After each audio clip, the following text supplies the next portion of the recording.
Hi everyone, मैं विकास। मैं जकाश। तुम कैसे बताइएगा। चलो हैं जी, इम्पेटस एकेडमी में आप सभी लोगों का हार्दिक अभिनंदन और स्वागत करता हूं। चलिए, सब्जेक्ट जैसा कि आप लोगों के सामने लिखा हुआ है एनाटॉमी और फिजियोलॉजी। बहुत सब्जेक्ट सिमिलर, मतलब बहुत दो सब्जेक्ट है बट पढ़े साथ में जाते हैं, एक तरीके से कह सकते हो। दो चीजें हैं जिनके बारे में हम स्टडी करते हैं, तो वो भी हमें जानना क्या है भैया, जरूरी बहुत है। ठीक है, चलिएगा। एनाटॉमी क्या होती है और फिजियोलॉजी क्या होती है। एनाटॉमी की जहां बात आती है, उसका मीनिंग क्या होता है? उसका मीनिंग होता है किसी स्ट्रक्चर के बारे में क्या करना, किसी स्ट्रक्चर के बारे में स्टडी करना। दैट मीन्स वो क्या है, एनाटॉमी है। और अगर किसी फंक्शन के बारे में पढ़ा जाता है, दैट मीन्स वो क्या होती है, वो होती है डियर आपकी फिजियोलॉजी। क्या होती है? फिजियोलॉजी। मतलब उस ऑर्गन के जो काम है वो किस तरीके से काम कर रहा है कोई भी, और किस तरीके का वो बना हुआ है। तो जो बना हुआ देखा जाता है वो तो हम देखकर चलते हैं किसके अंदर, एनाटॉमी के अंदर।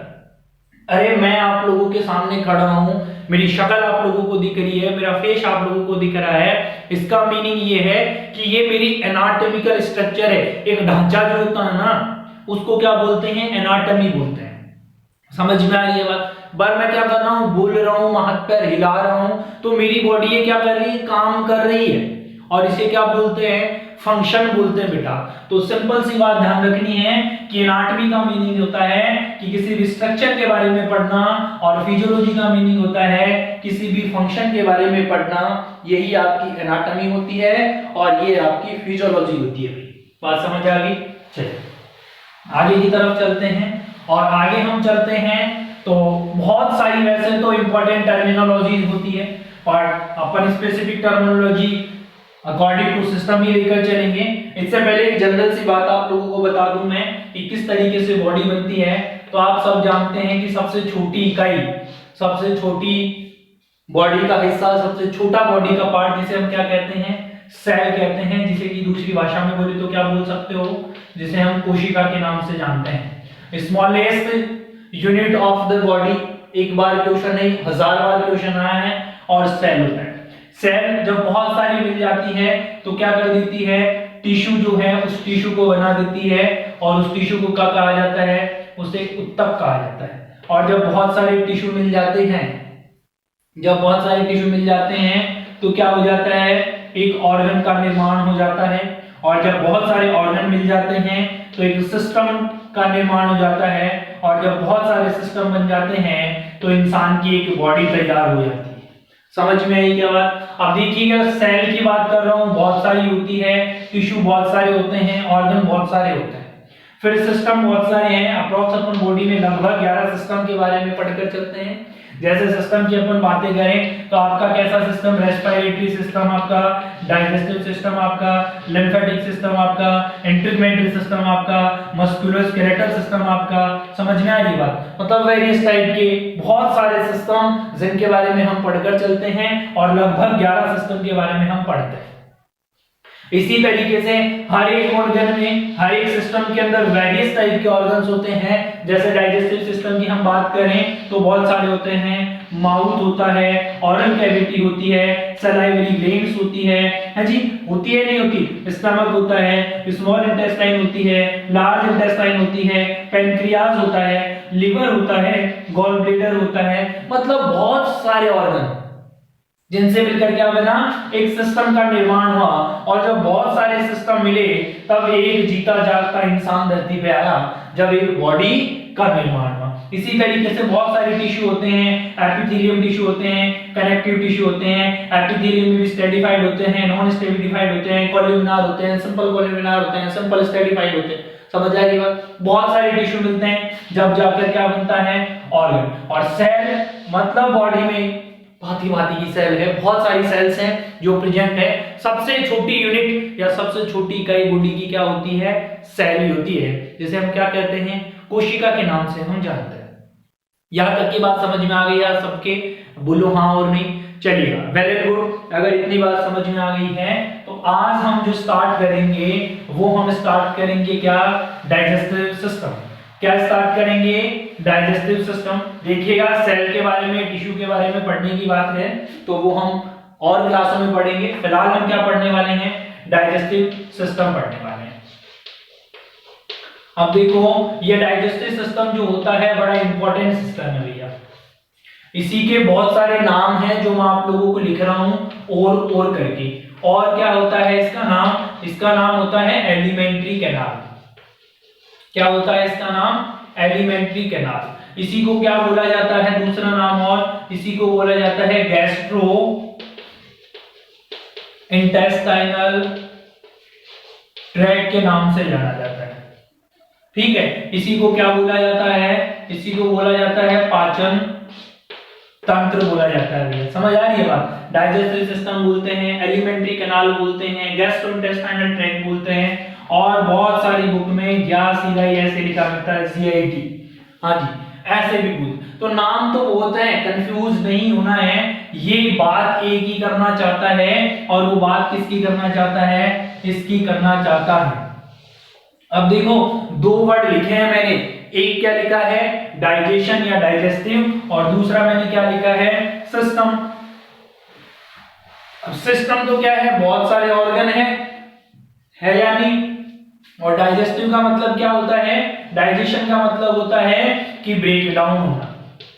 क्या होना डियर? डाइजेशन का मतलब ब्रेक डाउन होना। और सिस्टम की जब हम बात करें तो बहुत सारे बोल रहा हूं ना, अनलिमिटेड अनकाउंटेबल चीजें होती है, अनलिमिटेड ऑर्गन्स हैं, बहुत सारे ऑर्गन हैं जो मिलकर, जाने कितने ही ऑर्गन मिलकर एक पूरे सिस्टम का निर्माण करें।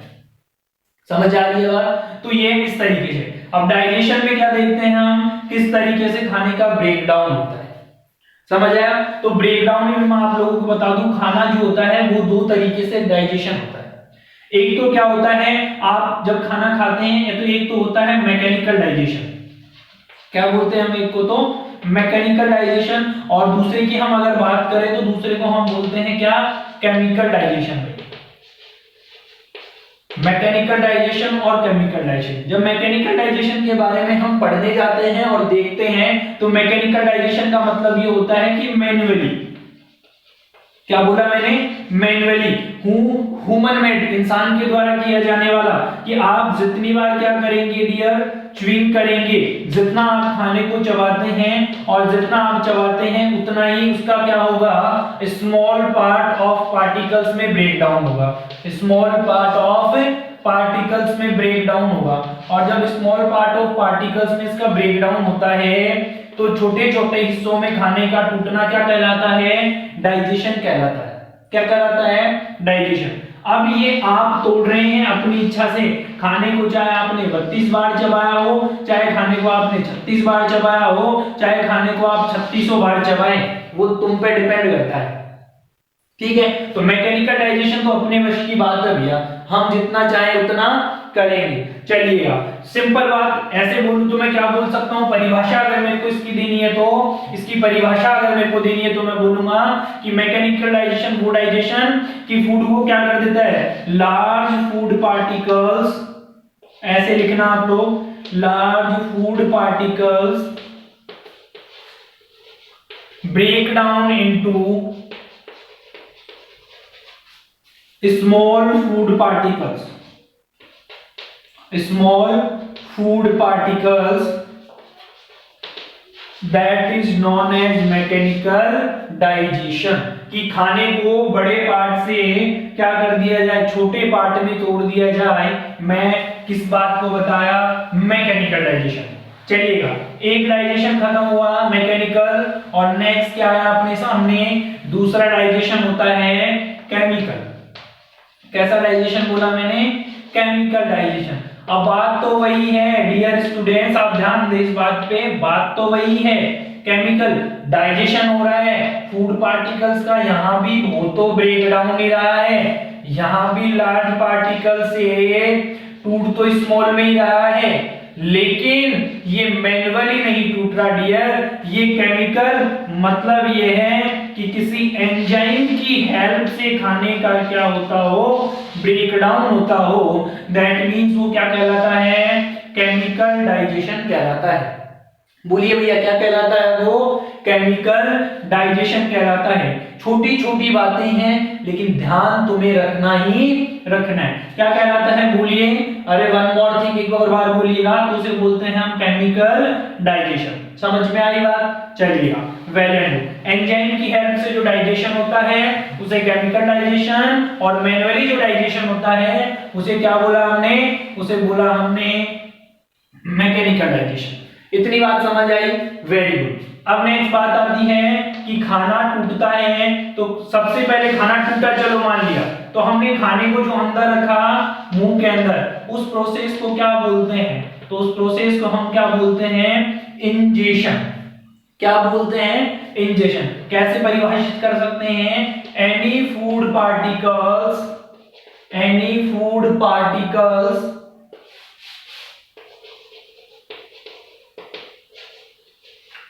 into oral cavity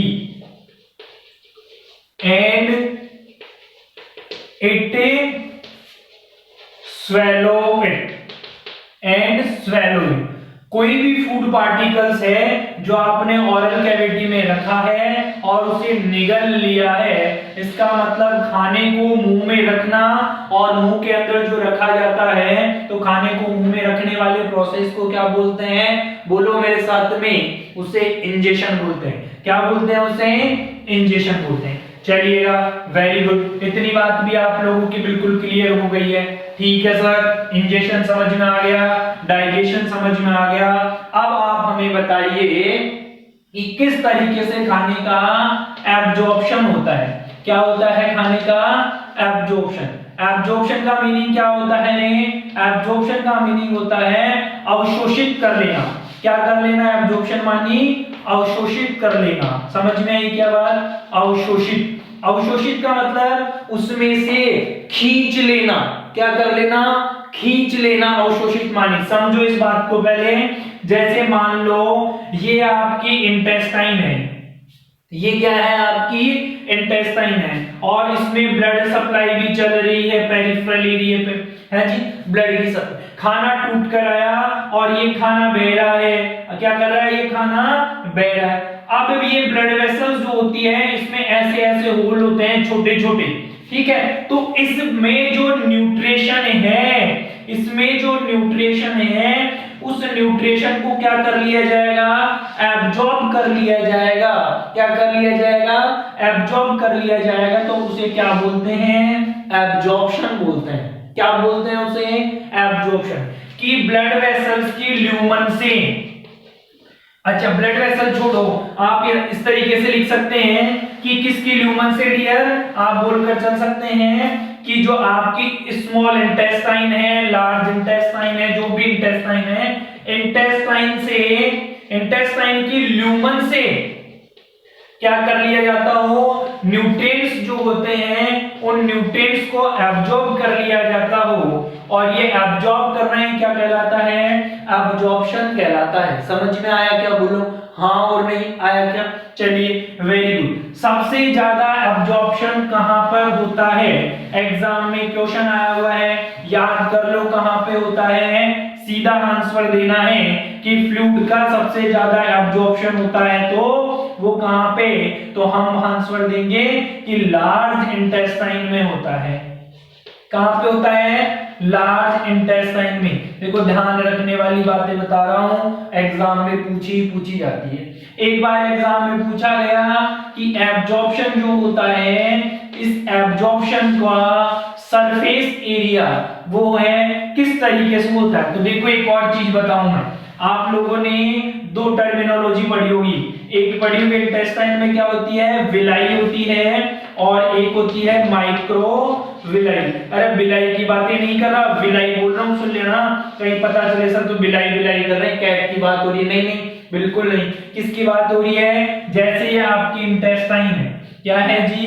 इंटेस्टाइन, छोटी आंत मान लो चाहे तो, और चाहे तुम्हारी मर्जी हो तो बड़ी मान लो, कोई दिक्कत की बात नहीं है।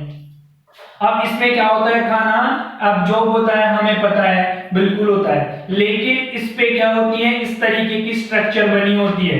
क्या बनी होती है? इस तरीके की स्ट्रक्चर बनी होती है, और जब ये स्ट्रक्चर है तो ये स्ट्रक्चर के ऊपर और एक स्ट्रक्चर बनी है इस तरीके की। देखना, समझना मेरी बात को, मैं क्या समझाना चाह रहा हूँ। ये बात वो मंदिर के ऊपर जो दरवाजे बने होते हैं वो नहीं बना रहा मैं, समझ आई बात। इंटेस्टाइन की जो ल्यूमन है, ये जो प्रेजेंट है, एक तो सीधा होगा, एक तो सीधी होगी, और एक ऐसे ऐसे चलकर कहानी होगी। अब देखो इसमें ऐसे ऐसे तो था ही, फिर ऐसे ऐसे और चला, फिर ऐसे ऐसे और चला। अब मैं इसको सीधा करूं तो ये इतना इतना लंबा हो जाएगा, एक ही हो जाएगा, नहीं हो जाएगा। मतलब ये है कि एब्जॉर्प्शन जो होता है, उस एब्जॉर्प्शन के सरफेस एरिया को बढ़ाने के लिए, एब्जॉर्प्शन के सरफेस एरिया को इंक्रीज कौन करता है डियर? तो आंसर जाएगा कि जो विलाई, ये तो विलाई है, ये देखो ये बिलाई नहीं, विलाई है, विलाई क्या है? विलाई। और ये ऊपर क्या है डियर? माइक्रो विलाई है। तो ये सरफेस एरिया को बढ़ा देती है, जिससे एब्जॉर्प्शन क्या होता है? बेहतरीन होता है, ज्यादा अच्छे से होता है। बात समझ में आई क्या? बोलो हाँ और नहीं। चलो वेरी गुड, ठीक है जी, वेरी गुड। आगे आ जाइएगा। एब्जॉर्प्शन भी हो गया सर, वेरी गुड, है ना? हाँ, मुझे भी तुम सब बच्चों पे गर्व है बेटा। I am proud of you. आप भी कंसिस्टेंट मेरी क्लासों को फॉलो करते हैं, मुझे फॉलो करते हैं, इम्पेटस एकेडमी को फॉलो करते हैं। तहे दिल से आपका धन्यवाद, है ना? बिल्कुल। चलिए भाई आगे चलिए। एब्जॉर्प्शन की बात हो गई, अब बात किसकी आती है कि एब्जॉर्प्शन होने के बाद में खाना कहाँ जाएगा? बाहर जाएगा। और खाना बाहर जाएगा तो उसे क्या बोलेंगे हम? एक्सक्रिएशन बोलेंगे, है ना? तो एक्सक्रिएशन क्या बोलेंगे कि remove the waste material from the body. समझ में आया क्या? कि बॉडी से वेस्ट मैटर को बाहर कर दिया जाए तो उसे एक्सक्रिएशन कहा जाता है। समझ में आया? अब देखो एक्सक्रिएशन, जैसे स्वेटिंग होती है, किसी को पसीना आता है और स्वेटिंग हुई तो एक्सक्रिएशन हुआ क्या? नहीं हुआ? हुआ। किसी को यूरिन का फॉर्मेशन हुआ, किडनी ने काम किया, रीनल एक्सक्रिएशन हुआ कि नहीं हुआ? किसी ने खाना खाया, स्टूल पास आउट करा, स्टूल का एक्सक्रिएशन हुआ कि नहीं हुआ? बोलो बोलो, हुआ कि नहीं हुआ? अरे हाँ कि नहीं हुआ? चलो एक्सक्रिएशन। अब डाइजेस्टिव सिस्टम की बात कर रहा हूं, तो एक्सक्रिएशन क्या हो रहा है? एक्सक्रिएशन क्या हो रहा है? सुनो, अब एक्सक्रिएशन कैसे बोलेंगे कि एक्सक्रिएट द, क्या बोलूं मैं? Excrete the waste material, waste material after the absorption, after the absorption, absorption के बाद में, after the absorption through the, क्या बोला? Excrete the waste material after the absorption, after the absorption, absorption के बाद में क्या कर दिया जाता है? Pass out through the rectum, pass out through the rectum, कि रेक्टम के माध्यम से खाने का एब्जॉर्प्शन हो गया, और एब्जॉर्प्शन के बाद में उस वेस्ट मटेरियल को क्या कर दिया जाता हो? बाहर। वो एक्सक्रिएशन कहलाता है। क्या कहलाता है? एक्सक्रिएशन। अब ये सॉलिड और सेमी सॉलिड और सॉलिड फॉर्म में, मोस्टली किस फॉर्म में होता है? Semi solid. अब एक्सक्रिएशन देखिएगा, अगर एक्सक्रिएशन मटेरियल का हो रहा है तो एक्सक्रिएशन मटेरियल हो गया। समझ में आया? एक्सक्रिएशन मटेरियल का हो रहा है तो उसे क्या बोला हमने? उसको तो हमने स्टूल बोल दिया। लेकिन अगर एक्सक्रिएशन हो रहा है और वो एक्सक्रिएशन किसका हो जाए? गैसेस का हो जाए, तो गैसेस का एक्सक्रिएशन उसे क्या बोलते हैं? उसे बोलते हैं फ्लैटस। क्या बोलते हैं? बोलो, फ्लैटस बोलते हैं बेटा। समझ में है क्या बात? FLATUS, सॉरी, है ना? FLATUS, फ्लैटस के नाम से जाना। अरे गैस नहीं छोड़ते क्या? कार्बन डाइऑक्साइड ऐसा ठुस ठुस। हाँ वही वही, गैसें जब रिमूव होती है तो उसे क्या बोलते हैं? फ्लैटस की फॉर्म में। ठीक है, वेस्ट मटेरियल होगा तो वो स्टूल की फॉर्म में। समझ में आएगी बात? अरे बोलो हाँ और नहीं। समझ आ रहा है कि नहीं आ रहा? क्या ऊपर से ही जा रहा है? शुरुआत तक कोई बात नहीं, मैं फिर बोलूंगा, जो भी बच्चे क्लास लेते हैं वो क्लास को पूरी अटेंड करें। समझ आ रही है बात? ताकि पूरा मैटर समझ में आए कि कहानी क्या चल रही है। 2-4 सेकंड मत देखो दोस्तों, मत देखो। आप किसी पर्सन को एनालिसिस 1 सेकंड में नहीं कर सकते हैं। अगर आप किसी पर्सन को जांचना चाहते हैं, परखना चाहते हैं, तो उस चीज को टाइम दें। ठीक है, तो कर दिखाइए कुछ ऐसा कि दुनिया करना चाहे आपका जैसा। Thank you so much everybody, मिलते हैं नेक्स्ट क्लास में। Okay, all the best.